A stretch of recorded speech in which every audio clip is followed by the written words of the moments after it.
जय हिंद। देखिए S-400 missile Bharat में उसकी डिलीवरी चालू हो गई है। इसके बारे में समझते हैं ये किस तरह टारगेट को हिट करता है और इसके एक रेजिमेंट में कितनी बैटरी होती है, कितने लॉन्चर होते हैं, कितने ट्यूब और टोटल कितनी मिसाइलें होंगी और किस किस एरिया को ये कवर करेगा। रूस ने अपनी सेना में 2007 में S-400 मिसाइल को शामिल किया था। ये हवा से आने वाली भी किसी भी खतरे को मार के गिरा सकता है, 400 किलोमीटर दूर ही गिरा सकता है, चाहे वो बैलिस्टिक मिसाइल हो, क्रूज मिसाइल हो, हेलीकॉप्टर, जहाज, ड्रोन, किसी भी तरह के एरियल टारगेट को ये खत्म कर सकता है। 2018 में व्लादिमीर पुतिन का भारत में जब दौरा हुआ तो उस दौरान भारत ने 40,000 करोड़ की लागत से S-400 एयर डिफेंस मिसाइलों को खरीदा था। इसमें टोटल 5 रेजिमेंट को शामिल किया गया। 5 रेजिमेंट के लिए ये सौदा किया गया था। एक रेजिमेंट जो है वो मतलब एक मिसाइल की रेंज 400 किलोमीटर, तो आगे पीछे दोनों 400 किलोमीटर, तो हम लोग 2 रेजिमेंट पाकिस्तान की ओर खड़ा करेंगे, 2 रेजिमेंट चाइना की ओर खड़ा करेंगे और एक रेजिमेंट को हम लोग दिल्ली और उसके आसपास के एरिया को हम लोग सिक्योर करेंगे। अब ये समझते हैं ये मिसाइल काम कैसे करता है। देखिए इस मिसाइल में ये अकेला मिसाइल नहीं, इसमें कई तरह के रडार, कई तरह के मिसाइल लगे होते हैं। कुछ दूर मार करने वाले होते हैं, कुछ ऐसे मिसाइल होते हैं जो बहुत नीचे तक उड़ के मारते हैं, कुछ बहुत ज्यादा हाइट में जाते हैं। इसमें सबसे बड़ा चीज जो होता है वो रडार ये होता है सर्विलांस रडार। ये रडार बहुत ही बड़ा होता है साइज में। यह रडार 600 किलोमीटर दूर तक निगरानी रख सकता है, लेकिन इसके मिसाइलें मारने की क्षमता 400 किलोमीटर है, तो देख तो लेगा आपको 600 किलोमीटर पे, और ये किसी भी तरह के स्टील्थ जहाज को देख सकता है। ये अभी जो इसका एडवांस वर्जन है जो भारत को मिल रहा है वो दुनिया का सबसे तगड़ा स्टील जहाज F-35 को भी पकड़ लेगा और F-22 को तो कैसे भी देख लेगा, यानी इसके पे छुपना नामुमकिन है। 600 किलोमीटर से देख लेगा और जैसे 400 किलोमीटर के दायरा में आएंगे हमला कर देगा। ये क्या करता है, 80 टारगेट को एक साथ देखता है, लेकिन ये हमला नहीं करता है। जब देख लेता है कि ये 400 किलोमीटर के दायरे में आ गए तो ये बता देता है फायर कंट्रोल रडार को। अब मिसाइल को आदेश देती है, ये निगरानी करेगा ये, क्योंकि इसकी क्षमता बहुत दूर होती है, 600 किलोमीटर तक निगरानी करेगा। और जैसे निगरानी हो गया ना, ये कह देता है कि देख तुम इसको नजर रख, हम बाकी को खोजते हैं।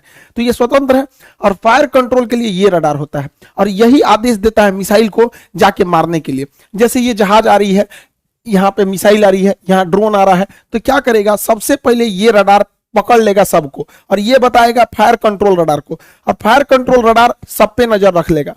फायर कंट्रोल रडार नजर रख लिया, अब ये क्या करेगा, इनको छोड़ देगा, दूसरे को टारगेट को छोड़ देखेगा यहाँ पर, और ये फायर कंट्रोल रडार मिसाइल को आदेश देगा कि तुम इसको मार दो, ये वाली मिसाइल इसको मार दो, ये वाला इसको मार दो, मिसाइल को आदेश देगा ये। अब मिसाइल को जो आदेश दिया गया वो मिसाइल जाके मारा कि नहीं मारा इसको देखने के लिए कमांड पोस्ट नाम का ये ट्रक होता है। इस ट्रक के ऊपर रिसीवर रडार होते हैं, ये देखते हैं सब कि मारा कि नहीं, निशाना ठीक लगा कि नहीं लगा। अगर नहीं लगा तो एक और मिसाइल मार देता है। S-400 जब भी मारता है तो 2 मिसाइल एक साथ मारता है, एक ठो से मिस होगा तो दूसरा वाला उसको हिट कर देता है। इसके ट्रक के अंदर, भले बाहर से आपको ये भद्दा दिख रहा होगा, अंदर से पूरा सिस्टम है, यही कंट्रोल करते हैं। अगर मिस हो गया तो दोबारा मारेंगे लोग उसको, किसी को बचने नहीं देंगे। अब यहाँ एक स्लाइड में आप पूरा समझिए। देखिए ये है सर्विलांस रडार, ये 600 किलोमीटर तक नजर रखेगा।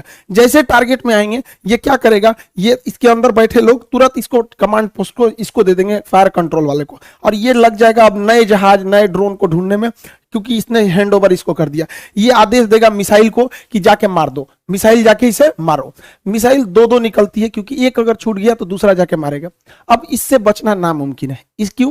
क्योंकि इसकी रफ्तार जो है वो मतलब 15 मेक की है। 15 मेक का मतलब होता है 5 किलोमीटर प्रति सेकंड। 1 सेकंड में 5 किलोमीटर जा सकता है, और दुनिया का कोई ऐसा जहाज नहीं है जो 1 सेकंड में 2 किलोमीटर भी जा सके। अभी मैक्सिमम 3 मेक की जहाजें आई हैं, यानी 1 सेकंड में 1 किलोमीटर। तो सबसे तेज जहाज भी है ना, तो 1 सेकंड में 1 किलोमीटर जाएगा, और 1 सेकंड में 5 किलोमीटर जाएगा। तो बचना तो नामुमकिन है। और रडार देख रहे हैं, 2 रडार रखा है, एगो फायर कंट्रोल वाला रखा है, एगो बड़का रखा है, भागने ही नहीं देगा। और ये कमांड पोस्ट में लोग देखेंगे कि टारगेट लगा कि नहीं लगा, नहीं लगा तो फिर से मिसाइल मारेंगे लोग। इस तरह से इसे कंट्रोल किया जाता है। अब यहाँ पे आप एक इस तरह समझिए, ये है मेन सिस्टम। ये 5 मिनट में तैयार हो सकता है ये पूरा का पूरा, क्योंकि ये ट्रक पे रहता है। लगाइए, इसको कोई बिजली उजली की जरूरत नहीं, सारा चीज ट्रक पे जनरेटर वनरेटर सब रखे हैं सब यहाँ पर। ये है मेन रडार, ये यहाँ से सिग्नल छोड़ा, आई पकड़ लिया, इनको पकड़ लिया। अब ये क्या करेगा, कमांड भेजेगा इसको फायर कंट्रोल रडार को। फायर कंट्रोल रडार मैसेज देगा मिसाइल को, अब मिसाइल जाके इसको हिट कर देगी। जैसे मिसाइल इसको हिट करेगी, यहाँ पर है कंट्रोल कमांड पोस्ट, देखेगा हिट हो गया कि नहीं, वरना इसके रडार में दिखेगा, चेक करेगा कि दोबारा तो नहीं दिख रहा है, दोबारा दिख रहा है मतलब बच गया। अगर बच गया तो दोबारा मिसाइल मारेगा, ब्लास्ट हो गया तो कोई दिक्कत ही नहीं। तो काफी कॉम्प्लिकेटेड सिस्टम है, लेकिन 5 मिनट के अंदर अंदर ये रेडी हो सकता है फायर के लिए। इसे कहीं भी ले जाया जा सकता है, पहाड़ पे ले जाइए, बर्फ में ले जाइए, गर्मी में ले जाइए, ठंडी में, कहीं ले जाइए, कोई दिक्कत नहीं होता, ये हर मौसम में रेडी हो सकता है। अब इसमें समझते हैं कितने लॉन्चर, बैटरी, ये सब चीजें होते हैं।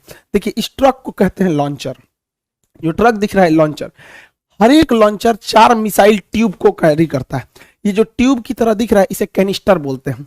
कैनिस्टर जो होता है ये कवर होता है मिसाइल का, जिससे कि ले जाने में इसको जर्क में चोट ना लगे, या बरसात में खराब ना हो। बरसात में पानी घुसेगा, हो सकता है कोई इलेक्ट्रॉनिक सिस्टम खराब हो जाए, या धूप हो जाएगा, ये तो ये उसका कवर होता है। तो ट्यूब, इस ट्यूब कहिए या कैनिस्टर कहिए। तो एक लॉन्चर में टोटल 4 ट्यूब यानी 4 कैनिस्टर होते हैं। आप सिंपल भाषा में समझिए तो 4 गो मिसाइल होता है एक लॉन्चर में। यहां अगर आप ध्यान से देखेंगे तो 4 गो लॉन्चर दिख रहा है, 1 2 3 4 लॉन्चर दिख रहा है।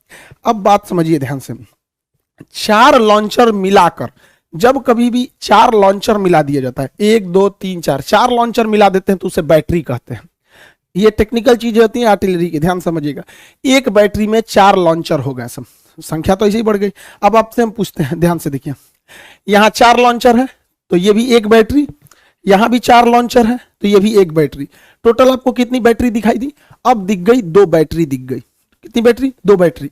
2 बैटरी को जब एक साथ मिला देते हैं तो उसी को एक रेजिमेंट कहते हैं या एक बटालियन कहते हैं। तो एक बटालियन में टोटल 2 बैटरी, हर बैटरी में 4 आपको लॉन्चर मिलते हैं, 4 लॉन्चर मिलता है। हर एक लॉन्चर में आपको 4 मिसाइलें होती हैं।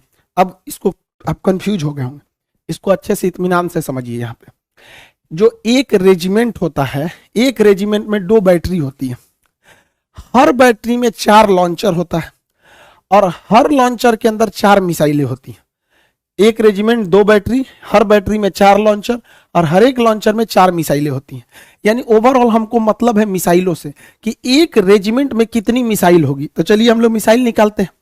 तो एक रेजिमेंट में 2 बैटरी है, एक रेजिमेंट में 2 बैटरी और एक बैटरी में 4 लॉन्चर, एक बैटरी में 4 लॉन्चर। तो बताइए 2 बैटरी में कितने लॉन्चर हो जाएंगे? 8 लॉन्चर हो जाएंगे। 2 बैटरी में कितने लॉन्चर हो जाएंगे? 8 लॉन्चर। सिंपल सा तो मैथ है, कोई बहुत बड़ा तो है नहीं। 8 लॉन्चर, और यहां 8 लॉन्चर मिल गया। अब आपको पता है कि हर लॉन्चर में यानी हर ट्रक पर, हर लॉन्चर में 4 मिसाइलें हैं। तो यहां पे टोटल कितने लॉन्चर हैं? 8 लॉन्चर हैं। तो मिसाइल कितने होगा? 8 चौक को 32 मिसाइल होगी। यानी एक रेजिमेंट है तो 32 मिसाइलें फायर करने के लिए तैयार है एक रेजिमेंट में। और भारत ऐसा 5 गो रेजिमेंट खरीद रहा है, तो 32 में 5 का गुणा करेंगे तो 160 गो मिसाइल रेडी टू फायर होंगी। 160, और हर मिसाइल का रेंज 400 किलोमीटर। तो पूरे एरिया को सेव कर लेंगे सब यहां पर। इसके अलावा भारत 1000 एक्स्ट्रा मिसाइल खरीद रहा है। अब आप कहेंगे एक्स्ट्रा क्यों? तो आप बंदूक खरीदते हैं एगो और गोली खरीदते हैं ज्यादा। तो भारत भी तो लॉन्चर खरीदा है, कितना टोटल लॉन्चर? 8 गो। तो लॉन्चर तो भाई लॉन्चर कर रहे हैं 8 नहीं, लॉन्चर टोटल मिसाइलें जो हैं लॉन्चर के साथ 160 गो हैं मिसाइलें, ट्यूब है। जब वो फायर कर देंगे तो उसके बाद क्या दिक्कत है? वहां पे ट्यूब बदल देंगे। जैसे देखिए यहां समझिए, ये आपको पूरी 1 लॉन्चर, 2 लॉन्चर, 3 लॉन्चर, 4 लॉन्चर, यानी एक बैटरी हो गया। मान के चलिए ये फायर कर दिया तो खाली हो गया, तो रूस थोड़े जाना होगा। 1000 हम लोग एक्स्ट्रा लाए हैं, इसे जेसीबी लाएंगे फिर लाद देंगे, उस पर फायर करेगा। जैसे बंदूक खरीदते हैं, इतना गोली खरीद लेते हैं, बंदूक खत्म हो गया फिर गोली भर दीजिए। तो एक्स्ट्रा गोली रखते हैं ना, तो हम लोग एक्स्ट्रा 1000 मिसाइल रखे हैं। सोचिए कितना तगड़ा सिस्टम हो जाएगा ये पूरा सिस्टम। ये S-400 सिस्टम किसी भी दूसरे देश से अब तक दुनिया में इससे तगड़ा कोई नहीं है। इसकी सबसे बड़ी खासियत क्या है? ये वर्टिकल लॉन्च करता है, यहां से मिसाइल निकलेगा। अब ये स्वतंत्र है किसी भी डायरेक्शन में जाने के लिए, इधर भी चला जाएगा, इधर भी चला जाएगा, सीधे भी चला जाएगा। वही अगर अमेरिका का थर्ड की बात करेंगे या फिर पेट्रियट मिसाइल की, तो ये वर्टिकल है, ये इस तरह तिरछा झुकी रहती है, तो इधर ही मार सकती है। उधर मारने के लिए उस साइड में ट्रक लगाना पड़ेगा। तो एक तो सबसे पहला ड्रॉबैक इसका ये हो जाता है। भारत को ये जो मिला है ये सबसे लेटेस्ट वर्जन मिला है। S-400 लेटेस्ट वर्जन भारत को मिला है, जबकि चाइना को भी रूस ने S-400 दिया है, लेकिन S-400 चाइना के पास नहीं है। पैसा लिया गया है S-400 का। चाइना चूंकि MTCR का सदस्य नहीं है, मिसाइल टेक्नोलॉजी कंट्रोल रिलम का सदस्य भारत है, चाइना नहीं है। जो इसका सदस्य नहीं रहता है उसे आप 300 किलोमीटर से ज्यादा मारक क्षमता की मिसाइलें नहीं दे सकते।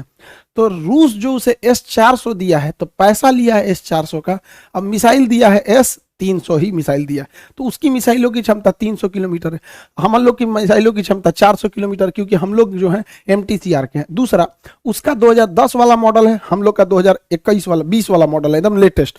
तो ऑटोमेटिक आप सोचिए ना, 10 साल पुराना मोबाइल और अभी के मोबाइल में कितना चेंजिंग आ जाएगा। तो हम लोग एकदम लेटेस्ट है।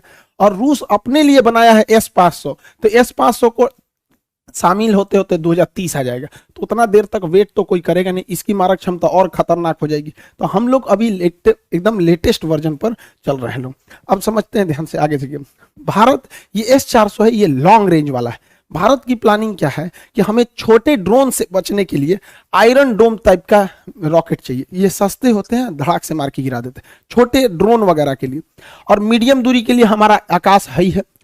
और 100 किलोमीटर से 150 किलोमीटर के लिए बराक 8 मिसाइल है, और 300 से 400 किलोमीटर के लिए S-400 है। अतः अब हम लोग 4 लेयर सिक्योरिटी में, छोटे मोटे ड्रोन, फिर 30 किलोमीटर के लिए आकाश, 100 से 150 किलोमीटर के लिए बराक, और 150 किलोमीटर से ज्यादा के लिए S-400 मिसाइलें, हम लोग पूरी तरह से सेफ हो जाते हैं। लेकिन अमेरिका का कहना है कि रूस चूंकि अमेरिका के मामले में हस्तक्षेप करता है, इसलिए अमेरिका ने प्रतिबंध लगाया कास्टा नियम के तहत। कास्टा के तहत अमेरिका का कहना है कि कोई भी देश अगर रूस से S-400 मिसाइल खरीदेगा तो उस पर ये लोग प्रतिबंध लगाएंगे। तुर्की ने खरीदा, उस पर भी प्रतिबंध लगा दिए। चाइना ने खरीदा, उस पर भी प्रतिबंध लगा दिए। भारत पर अभी तक इन्होंने कोई स्टेटमेंट दिया नहीं है, और ये प्रतिबंध बहुत नहीं लगा पाएंगे। हमारे पास 2 लॉजिक है। पहला, ये सब चोमू सब बकलोलवा पाकिस्तानिया, ये आए दिन खुलेआम धमकी, मंत्री है बैलाई, बिना बरस के लिए झांक रहा है इसे यहाँ। ये बैला क्या कहता है कि हम भारत पे परमाणु बम मार सकते हैं, और इसका स्टेटमेंट सुनेंगे तो कहेगा कि मुसलमानों को बचा के परमाणु बम मारेंगे। अरे यार, तुम्हारे यहाँ लोग इतने बैल होंगे, इंडिया में कोई इतना बैल नहीं है, बताइए। परमाणु बम को भी ये लोग बता रहे हैं कि ये मुसलमान है, ये मुसलमान नहीं है। तो भारत के पास पूरी दुनिया को कहने के लिए, अमेरिका को स्पेशली कहने के लिए कि भैया हमारे पास S-400 की सख्त जरूरत है, वरना ये सब कईयों लुंगी पहन के आएगा, सब मार के परमाणु बम चल जाएगा सब यहाँ पर। तो इन लोगों की वजह से हम लोग के पास प्लस पॉइंट है। दूसरा, अमेरिका के लिए भी दिक्कत क्या है, अमेरिका चाइना को रोकना चाहता है, और दक्षिणी चीन सागर में चाइना को रोकने वाला भारत को अगर छोड़ देंगे तो कोई नहीं बचता है, क्योंकि रूस और चाइना तो भाई दोनों अमेरिका के खिलाफ रहते हैं। तो भारत को हर हाल में अमेरिका को लेकर चलना पड़ेगा, वरना यहाँ चाइना जब ताइवान पर अटैक करने की बात करता है, या दक्षिणी कोरिया पे, या जापान पर, या वियतनाम पर, फिलीपीन पे, ये सब अमेरिका के दोस्त हैं सब। तो भारत, अमेरिका डायरेक्ट तो कूदेगा नहीं। तो यही है कि चाइना के दुश्मन को मजबूत किया जाए। तो चाइना का सबसे तगड़ा दुश्मन भारत है, जो इससे लड़ सकता है। तो इसलिए भारत पर ये लोग प्रतिबंध नहीं लगाएंगे, इसके ऊपर लगा दिए। और वैसे भी भारत की अब जो विदेश नीति है उस तरह की नहीं रह गई। अब भारत को छोड़कर आप कल्पना नहीं कर सकते। हम लोग 1970 और 90 का दशक चला गया जब भारत को कोई धमकी देके चला जाता था। अब हम लोग इतनी बड़ी इकोनॉमी बन चुके हैं कि अभी हमको इग्नोर करके आप नहीं रह सकते। होप आप S-400 के बारे में टोटल समझ गए होंगे। वो इस साल से आना चालू हो गया है, उसकी ट्रेनिंग ऑलरेडी भारतीय जो आर्मी है वो कर चुकी है। ये टोटल 5 रेजिमेंट इसके आएंगे, उसके बाद हम लोग पूरी तरह से सेफ हो जाएंगे। पाकिस्तान या फिर चाइना का कोई भी जहाज इंडिया में नहीं घुस पाएगा। जहां कहीं लूप होल होगा, वो भारत को पता है कि ये हमारे रडार में नहीं आ रहा है, वहां पायलट, वहां पे जहाज लगा दिया जाएगा। राफेल, सुखोई, मिराज, MiG-29, दुनिया भर के जहाज हैं सब। तो हम लोग एयर के मैटर पे पूरी तरह से अब लगभग आप कह सकते हैं कि सिक्योर हो गए हैं। एक बात और कि इस किताब को तैयार करने के चक्कर में इतने दिन से काफी लंबा गैप हो गया वीडियोस के लिए। तो आप देखे होंगे, देखिए इस किताब में मेहनत क्या क्या था। ये 30 सालों का टोटल साइंस का क्वेश्चन है, 15,000 से ज्यादा इसमें क्वेश्चन शामिल किया गया है। और ये 1990 से 2021 तक जितने एग्जाम हुए, उन सारे एग्जाम में जितने भी फिजिक्स, केमिस्ट्री, बायोलॉजी और इन्वायरमेंट से जितने क्वेश्चन पूछे गए, 15,000 क्वेश्चन को रखा गया। ये यूनिक बुक है, इसको हम समझाते हैं क्योंकि जब हम लोग पढ़ रहे थे तो एक तरह की समस्या फेस किए थे। जैसे इसमें चैप्टर वाइज क्वेश्चन है, तो एक फिजिक्स का चैप्टर है यूनिट एंड डायमेंशन, मात्रक है। तो पहले क्या होता था किताबों में ना कि एक यूनिट एंड डायमेंशन चैप्टर हो गया, अब जितने एग्जाम में क्वेश्चन पूछे हैं वो सारा वहां दे देता था कि ये एसएससी में पूछा, ये रेलवे में पूछा, ये एनडीए में पूछा। अब जो रेलवे की तैयारी कर रहा है वो क्यों देखने जाएगा कि एनडीए में क्या पूछा, एक कॉमन होना चाहिए ना उसमें। तो हम यहाँ पे चैप्टर वाइज भी सजा दिए हैं और एग्जाम वाइज भी सजा दिए हैं। अब देखिए ये चैप्टर का नाम है मात्रक हो गया यहाँ पर। अब इसमें एग्जाम में स्टेट लेवल में कौन कौन सा क्वेश्चन पूछा था, तो अभी आप पढ़िएगा तो इसमें केवल स्टेट लेवल का आगे लिखा भी है, हरियाणा स्टेट लेवल में क्या था, इसमें क्या था, राजस्थान में, बिहार में, हर तरह का। तो इस वाले हिस्सा में यूनिट एंड डायमेंशन चैप्टर से केवल स्टेट लेवल का पूछेगा। अभी चैप्टर खत्म नहीं हुआ है, यूनिट एंड डायमेंशन ही है। टीईटी में किस टाइप का क्वेश्चन पूछता है, इस चैप्टर से यूपीएससी, सीसेट या आरएएस इस सब टाइप में किस तरह के क्वेश्चन पूछता है, पीसीएस लेवल में। अभी उसी चैप्टर में यहाँ पे दे दिया है कि रेलवे में किस टाइप का क्वेश्चन पूछता है। अभी ये एग्जाम, ये चैप्टर अभी वही चल रहा है, लेकिन बदल गया कि हाँ रेलवे में ये पूछेगा, विथ डेट और टाइमिंग के साथ भी है, आप इसको मिला भी सकते हैं। यहाँ पर आगे बढ़ेंगे तो यहाँ लिखा है एसएससी में किस टाइप का क्वेश्चन पूछा है, तो आपको पैरेलली पता भी चलेगा। अभी चैप्टर एक ही है यहाँ पे, इसमें एसएससी में क्या पूछ दिया यहाँ पे, फिर एनडीए एयरफोर्स में क्या पूछ रहा है। तो ये एग्जाम चैप्टर वाइज भी है और अलग अलग एग्जाम के लिए अलग अलग कैटेगराइज किया गया ताकि लड़कों को दिक्कत नहीं होगा। दूसरी एक और प्रॉब्लम हम लोग फेस करते थे जब पढ़ते थे, तो आंसर या तो लास्ट में देता था तो काफी असकत लगता था, और पास में देता था तो आदमी देख लेता था। इसलिए इसमें आंसर को हम साइड में दिए हैं यहाँ पर। इसका आंसर की कई लोगों को लग रहा है कि है ही नहीं है, यहीं पे दिया है बगल में, आप एक बार में चाहे तो ढकना चाहे तो ढक सकते हैं। अगर नीचे देते थे तो एक प्रॉब्लम आता था, लड़का ढकने के चक्कर में उसको देख लेता था, फिर उसको अच्छे से रिवीजन नहीं हो पाता था। अभी यहाँ है कि इसका प्राइस के चक्कर में, देखिए अभी कोयले की शॉर्टेज थी, इसको लेकर कई सारी चीजें महंगी हो गई थी, तो पेपर भी काफी महंगा हो गया था। तो इस बार भी हम लोग पूरी कोशिश की है कम से कम रखने की। पेज 616 पेज की किताब है, 15,000 क्वेश्चन 1990 से लेकर 2021 तक का, यहाँ 15,000 क्वेश्चन 30 सालों के 180 रुपए में आपको मिल जाएगी। अगर आप दूर दराज के नहीं है, मतलब ठीक ठाक है, आप मतलब पटना में 180 में इजीली आपको अवेलेबल मिल जाएगा। ये किताबें आपका हर जगह भेज दिया गया इस किताब को, आप इनको जितना जल्दी ले लेंगे, वरना शॉर्ट हो जाएगा तो फिर दिक्कत आ जाएगा। आई होप आप सब समझ गए होंगे। मिलेंगे नेक्स्ट क्लास में। जय हिंद।